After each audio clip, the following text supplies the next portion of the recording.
So, Professor Mandela, we love having you here for the G20 summit and to really have a conversation about the power behind your upbringing.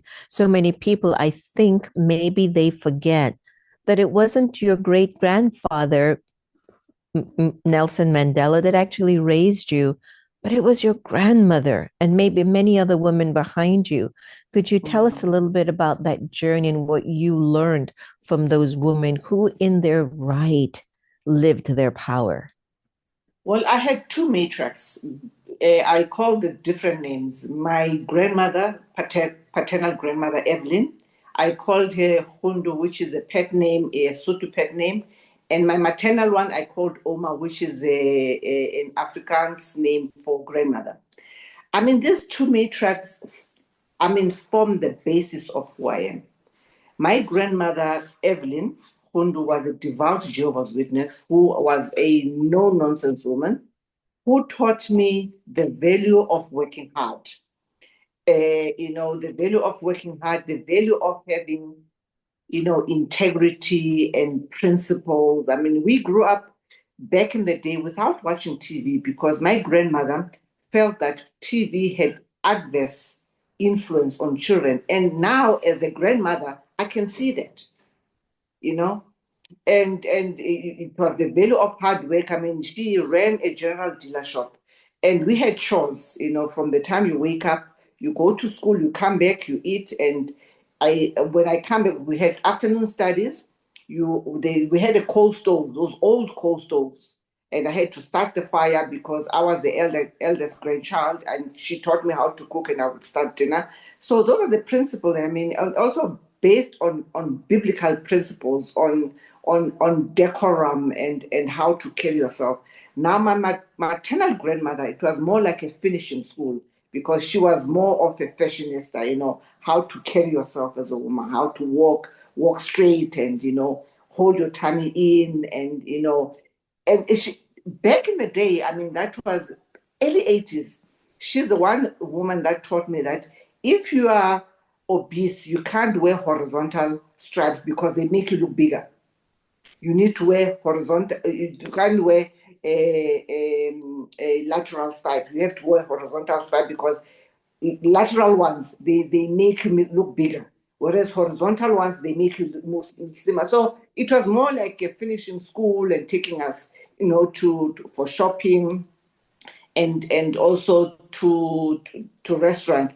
But also my grandmother, the one Evelyn, she taught us table manners. I mean, we had to set the table, sit at table, eat with a knife and fork, how to not pass your hand over when you're reaching for something. So those are the nuances of things that are not taught to our children today. And So and and it's interesting.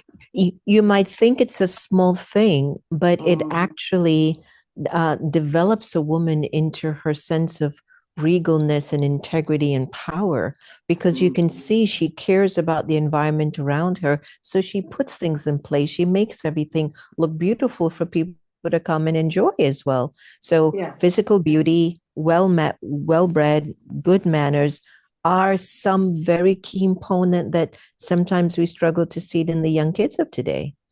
True, true, true. I mean, and Yeah. she taught us a lot of there was discipline. I mean, to date, I can never go to bed with dishes in the sink because she would teach us that if you leave dishes, you're gonna cause cockroaches. And she would say that God comes to visit at night and he will never come and bless you if your house is untidy. To this day, I can never sleep in an untidy room because she honestly drilled these things into me.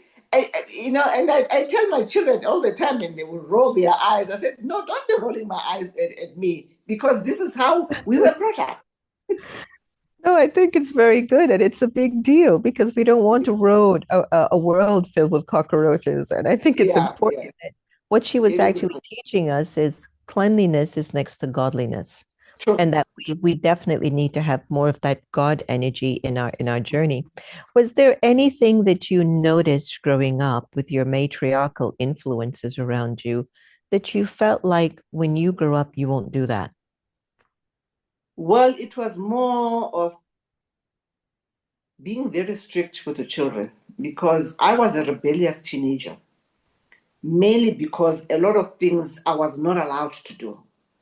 And I vowed my children would have boundaries, strict boundaries, but I won't be restricting them in a lot of things. For instance, we could never go to movies because my grandmother thought also movies and TV were just bad, and also steeped from the from Jehovah's Witness principles, and the notion of being dogmatic when it comes to religion, and I mean, we had church from Monday to Sunday. It created an aversion for me towards structured religion. I gravitate more towards spirituality than structured religion because I believe that structured religion is another form of control of people. Yes, we need divinity, we need spirituality, we need things, because without that, the moral compass of people will be in tatters. We need that divinity to hold the morals into check, which now we see clearly because since our democratic dispensation, when we started school back in the day, we would start at assembly with a prayer. That was stopped. And you can see the anarchy in our schools because they don't start on the word of divinity. I'm not using religion deliberately so, of divinity, of asking God to preside over whatever is going to happen in class on a particular day, which is what you did. You can see that. We can see children assaulting teachers, children being unruly because that is not there anymore. I agree with you on that one. I wish we could bring back, and I wish all the leaders will begin to initiate at least just a moment of peace or silence in school. In school. Just can we hold a moment of peace for our school, for our family, for our city, for our country? I know it would make such a big difference because we need that inner stillness. Nowadays, you're looking at young girls are finding their courage and their will to speak up and be stronger, but still there's a lot of violence against women, Professor Mandela. What There can we is. do to curtail that or to end it? Because from my point of view, I don't see any difference between a man or a woman, except sometimes physical power. Intellectual power, I don't see a difference. I don't see if the man or the woman is stronger or smarter or not smart, but I just see the only difference is that male strength. That is something I have not seen a woman able to really overcome or conquer, which is why still they're getting so violated and so abused. What can we do to help curtail that or stop that or find a way to show a man that, that's someone's daughter, one, two, she'll become someone's wife, three, she'll also mother your children, and one day she will be a grandmother to take care of your children's children. Would you really want to violate that? And if you do, what's there? There's no future in that. So I'm not quite sure why the male they haven't heard this, they haven't seen this. But back to my conversation, how do we curtail the violence in young women and women of today? I think it's also in the words that you use because words create. For instance, if I had to take the word GBV, the end of that word is violence. Violence begets and breeds violence.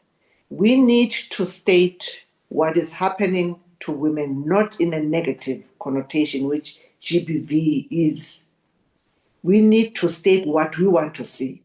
If I say to you, Sister Jenna, don't think about the pink elephant, what do you think about? The pink elephant. So the end root of that phrase is violence, which is why we see more violence. For instance, right now in South Africa, we have 16 days of activism against gender-based violence and femicide. This is when the statistics of women being violated and killed escalates, as in during Women's Month. which then tells you something, that we are not winning this because of the wording that we use. We need now to go back to the drawing board. What do we want to see? We want to see women that are safe. We want to see responsible men that value women. How do we then start doing that? We need to start, because I mean, children learn by emulation, for starters.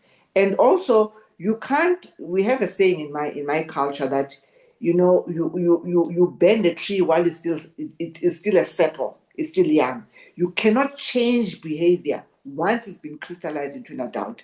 So when we're bringing up girls and boys, this thing of gender roles, we need to now start demystifying that you're a man, yes, will never have the power like and strength that, like we were saying earlier on. However, there is nothing that says a boy child cannot wash dishes. That's a role for a woman, a girl child. So when we demystify these gender roles, because one day these boys are gonna be like we were saying, adults, uncles, you know, and husbands and grandfathers. How are they gonna treat their children? So it needs to start at an early age. A point in case when we see boys fighting over a toy at a young age, a toddler age, 100 times people will not intervene because they say no, boys will be boys. But if those were girls fighting over a doll, we'll say no, share with your friend. Why can't we teach boys the same thing? So it's in the upbringing of our children that we bring them differently. That's number one. Number two, we need to stop the hypocrisy that we have, even as women, because when the violence is done by women, we keep quiet. There are women that abuse their partners. Nobody talks about that. There are husbands that are afraid of their wives. We don't talk about that. We need, and also if my son is married and they abuse, he is abusing his wife, rarely do mother-in-laws intervene because now it's closer to home. So until such day that we stop the hypocrisy that if it's done by your own, you don't speak against it. So these are it's multi-layered, and it's from also from the matriarchs, which the matriarchs are called a generation above me. I mean, for a case in point, when I was sexually violated by my partner in 2012, by my then partner, and I came out with it during the Me Too movement, not one of the matriarchs in my family picked up the phone and asked me, Ndileka, are you okay? So for them, perhaps I should have kept quiet and not, how dare she talk about being sexually violated. So there are different layers of conversations that we need to have as women to debunk this thing of men abusing women, and also talk to toxic masculinity. Yeah, yeah. What a journey we're on, huh? You Yeah. can see like everything will depend on our interior working, our Yeah. interior mindset to help us to really navigate during these very challenging times. And we've had many challenging eras for many, many thousands of years. Mm. Speaking from your perspective and looking at the global leaders all meeting in South Africa, moving it into the US, transitioning into that, what would you what would you like to see a platform like the Power of Women be able to contribute in order to make some changes? What would you like them to hear when you look at the work that the Power of Women is doing? I would like them to hear and acknowledge. I know that Marianne Williamson said that we don't need to be acknowledged. However, for us to be able to have the energy to continue, our contribution to society needs to be acknowledged. And also we need to craft different laws that speaks to the perpetrators of violence against women. Our laws in this country do not speak. I'm certainly sure that I speak also for the US in terms of gender violence. It's always like a slap in the wrist. If you were to be raped as a woman, even as a sex worker, you would be asked what it is that you're wearing. Nobody actually asks a man why couldn't he actually control his emotions. And always when something happens to a woman, they either killed or raped or violated or beaten up, Whatever. Yeah. whatever. It's always something that is happening to the woman. Nobody talks about who actually is doing this. Nobody speaks to the perpetrator. It's always the woman that has a face. The face of gender abuse is a woman. It's never the face of a man. Even in court, it's always the face of a woman. So we need to repeal these laws to start talking to heavy penal laws that will talk to, if you are a serial rapist and a person that actually targets women, there should be stiffer sentences for people like that. I hear you. In the US, we're going through quite an interesting period with a man who Mm. took a lot of young women, and a lot of powerful leaders took benefit from his industry of having a lot of underaged women accessible to a lot of powerful men. And it's become a really big issue. It's called the Epstein Files, and it's become a I've thing. watched the movie. I've watched the Yeah, documentary. yeah. I was sick. And I think, where I'm coming from a perspective of the yin and the yang, the male, the female, the secular and the spiritual. And I'd like to just address all the leaders at this time. It might not be easy for you to acknowledge that if we were to somehow find a balanced way of co-creating, that life would be so much easier. But I think sometimes voices like ours basically are trying to say there is a consequence to certain decisions that we make when it doesn't uplift the energy of a young woman. And the fact that I like what you said, Professor Mandela, that a soul in a male body, let me put it in my spiritual language, that there comes a time you have to check what those hormones and feelings are all about. They're always for you, maybe a 5 or a 10 minute moment of glory, but for a woman, for the rest of her life, she feels scarred. And that woman becomes a wife, becomes a mother, becomes a grandmother, carrying that energy not only into her sons or into her daughters, but through the society.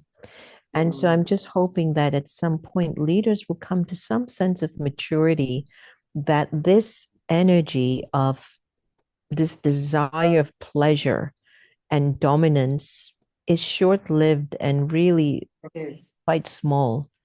It, it, When it is. It is. especially it is, and especially when I look at a man, I just think he's like a god to me. And I look at it that God will never hurt me, and God would never violate me, and God would never betray me or say that I'm less than. And so I think the fight or the struggle at this time, as we look at the power of women and their third annual contribution in this digital summit for this now G20, I think my message to the world leaders is to see a woman as your child.